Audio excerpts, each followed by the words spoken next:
Capricorn, I'm Corrine. Welcome to my channel. We're doing love readings, soulmate love readings. What a surprise, I'm doing love readings.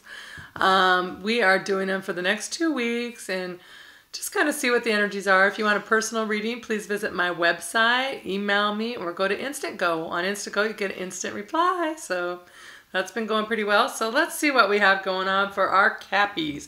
By the way, I usually do you guys last, not because of any reason except for it's the sign of the zodiac. The first one is Aries and Capricorn, so last. And so I've always just like Aries, Leo, Sag, and then I end up with Taurus, Virgo, Capricorn. But this time I did Aries, Leo, Sag. And I thought, you know what, I'm doing Capricorn right now because your energies have been like stuck in the same place for a while. So I thought maybe if I put them in a different place in the reading, but no luck. It's almost the same reading. So, but good. I mean, it's good for you guys. So at least you are taking control of your lives. All right, so let's see what we have going on, Capricorn.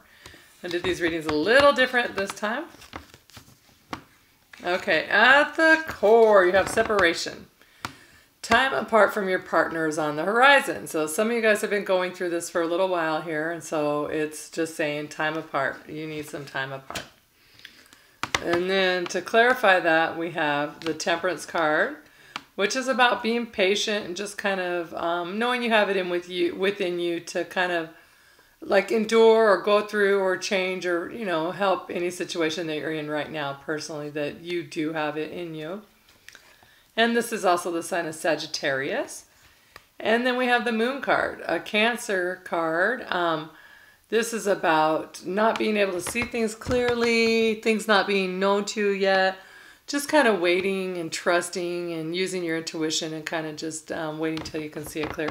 Just like how, you know, at nighttime you go to bed and it just like, oh, everything. And then the new dawn, the new day, it's like, oh, it's new and clean or fresh. And I can look at things from a new perspective. And if you cry yourself to sleep, you wake up, you're never still crying. You wake up going, wow, I can't believe I was crying so hard about that last night kind of thing. Well, I shouldn't say you're never crying. Depends on the circumstances in your life, but you know what I'm saying. Okay, so separation for you guys. And it may not even be, like, you might be like, how did we get here? I don't even understand this. How are we here? But either way, it's telling you you have the inner patience and the inner fortitude to get yourself through this situation. So let's find out, how did you get there?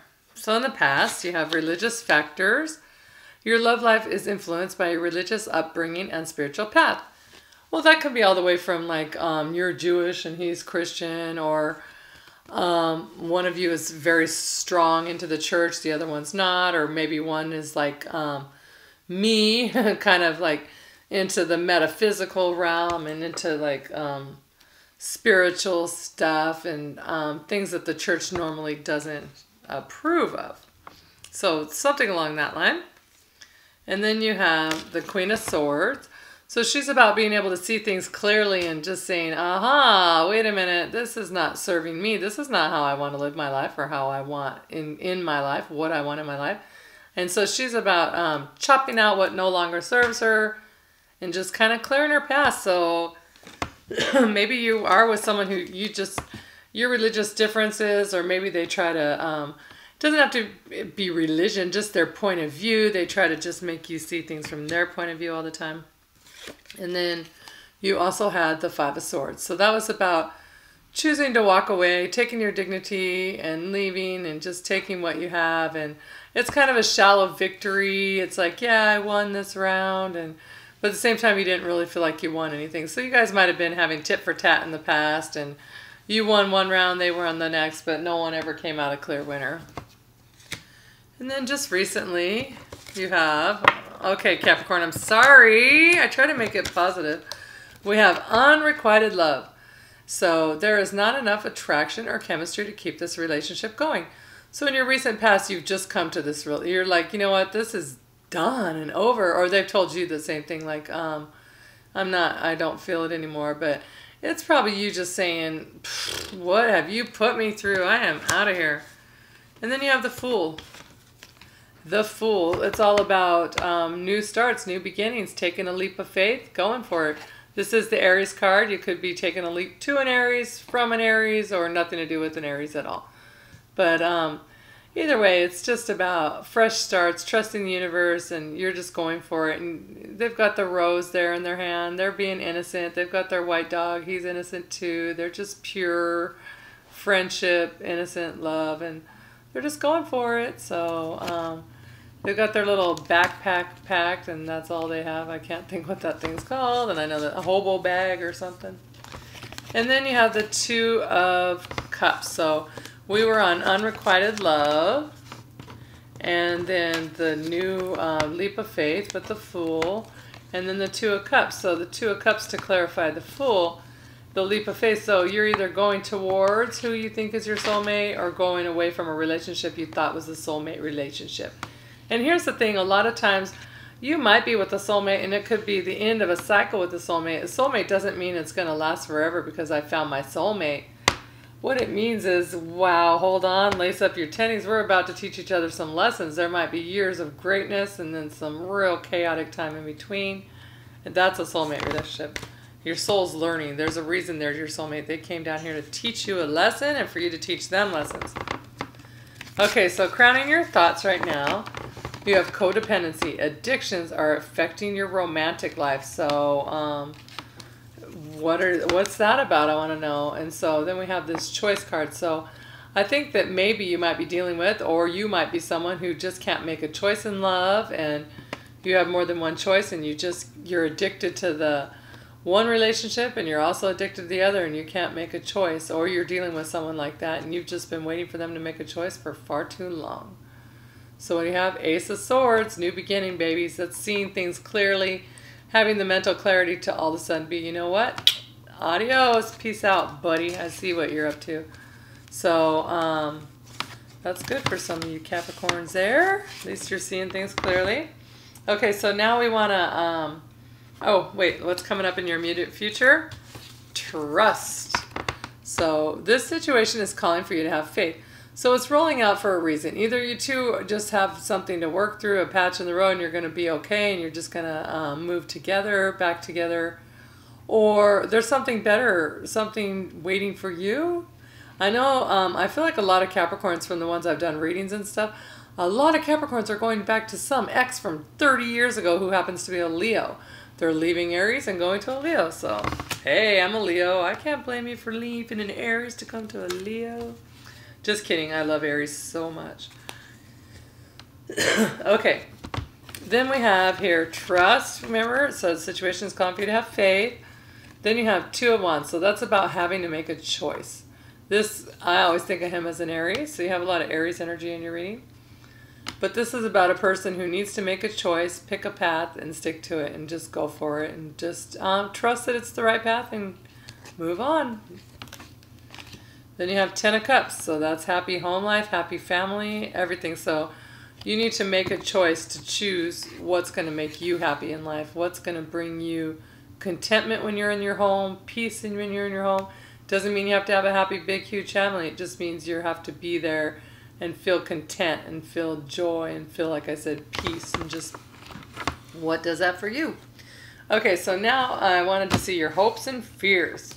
So your hopes for Capricorn are Knight of Cups. That's new love offers coming forward, or a steady love offer coming forward. And the Knight of Cups always reaches his destination. He's not that fast. He's not that slow, but slow and steady kind of slow. And then you have the Wheel of Fortune. So you're hoping this is your destiny. You're hoping it's your time. You're hoping it's your cycle, whether you're hoping a new relationship comes in or you're hoping the old one is mended and repaired and new love offers are being made from it. But those are your hopes. Your fears, the High Priestess in reverse. This is the sign of, here you had Cancer, Pisces, Scorpio. And then here you have Aquarius. But the High Priestess in reverse is your fear is that you're not going to be able to follow your intuition. You're going to make the wrong choice. You're not going to see things for what it is, and that there's a path for you. Maybe you're not going to see it clearly. Let me take a drink of my water. Okay, and so with the High Priestess in reverse, you're just afraid that you're not going to make the right choice. And so, and I always look at those initials. They might mean something to you. Might be first names, last names, something like that. I always like the B and J. I think they're appropriate for a lot of personal readings I do when they come up. It's really bizarre. Okay, and then you have the Four of Swords. So this is your fear. This is that you're going to be stuck in like heartbreak mode. And you're going to be trying to come out of it always, and you're just going to be trying to, you're never going to be able to not come out of it. But you will. That's your fear. That's not going to happen to you guys. Okay, so how is your soulmate seeing you at this time? They're seeing you as the King of Swords. They're seeing you as someone who's not really taking any crap. They're seeing things, you're seeing things for how it is. You're eliminating things. Look at your also, you do have the King and Queen in the reading. So this is like a true soulmate that you're working with or working towards, but, or working away from, depending. It looks like a lot of you might be working away from a soulmate, probably be going towards another one. But so they're seeing you as someone who sees things very clearly, who doesn't lie, who doesn't kind of mince words, and who just cuts through the BS. And they're also seeing you, though, as someone who's really passionate and someone that they want to come forward to, that maybe be someone that's not completely committed yet, but you're really passionate with them, but they just can't get you to completely commit, or vice versa, for you to think that about them. But this is how the soulmate's seeing you. And then you have the Knight of Wands. It could be a Leo, Aries, Sag, once again. But they're seeing you as someone who sees things clearly, doesn't mince words, knows what they want in life, and they go for it quickly, passionately, and bam. So that's pretty cool. Okay, and then, okay, so we got some advice. What is your best advice from the angels? Stay optimistic about your love life. Positive thinking and faith will bring you romance. So don't start thinking, oh, life is awful. I'm never going to have love again. Everything sucks. This universe is BS, man. Okay, we have the Queen of Cups. Stay optimistic about your love life. The Queen of Cups. She offers her love. She's not afraid to love. She's not afraid to show love. She's kind. She's generous. She's smart. She's just super caring. She's a mom, a grandma, that kind of energy. So they're telling you to be that way. Stay optimistic. Be loving and kind.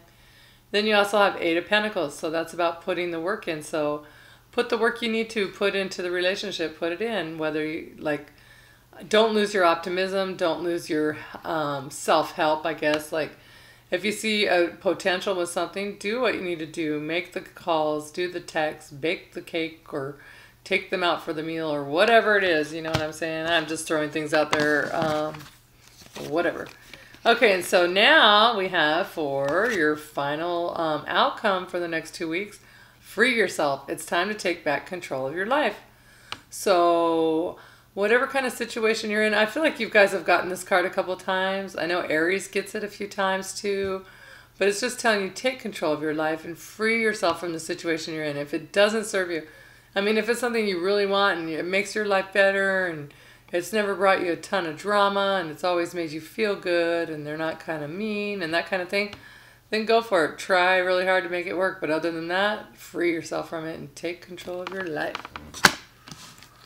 Free yourself of the drama. Okay, and then you have for your final outcomes, once again, Aries. This is the Emperor.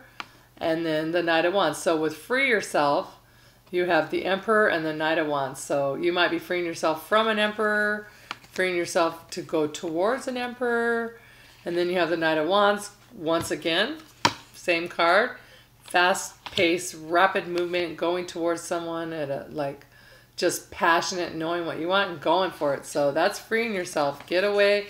Like this card right here, free, running away from the Knight of Wands. See that? Or I mean from the Emperor. He's like, out of here, skirt. So, and then it's interesting, you have this too with the free yourself. It's facing this way also. And then the Emperor, just saying, I don't know. All right then, so let's look at the bottom of your decks here, Capricorn. Let's see what you have. Ooh, the Lover. So that's about making a choice and going towards love. Oops. The Chariot fell right in, like a bunch of cards fell out, but it left at the Chariot. That's about forward momentum, moving forward. So, but the Lovers, that's making a choice and going towards the one that's going to serve you. And last but not least, ooh, Three of Swords. Is it in... Yeah. Okay. Three of Swords in reverse. So that's all about coming out of heartbreak and letting it go. And so remember, your fear is that you're going to be stuck in it, but now you're flipping it over. And once you flip them over, those swords have to fall. There's no way these swords can just, well, they can. And this deck, that's weird. Well, anyways, one of them's going to fall. It's going to get rid of the other two, so it's only two, and then you're getting rid of a third party. So that's interesting. I never really looked at it that way in this deck. So this is probably for a third party situation. So you're either moving on because the swords aren't falling out. Like usually when the Three of Swords is in reverse, it's in a place where the swords are all free to go. But this one, even so, it's only going to drop the one and it's still going to leave two. So you're going to leave a relationship behind because of a three-party situation or that's coming towards you. So very interesting. Don't usually get that one in reverse, but all right, that's your reading for the next 2 weeks. You're still going through it, it looks like, but it looks like you're on the other side of it almost. So I'm rooting for you guys. Come on, Capricorn. All right, if you need a reading, hit me up. I'd be happy to do it. Instago, my website, whatever makes you happy. Talk to you later. Bye.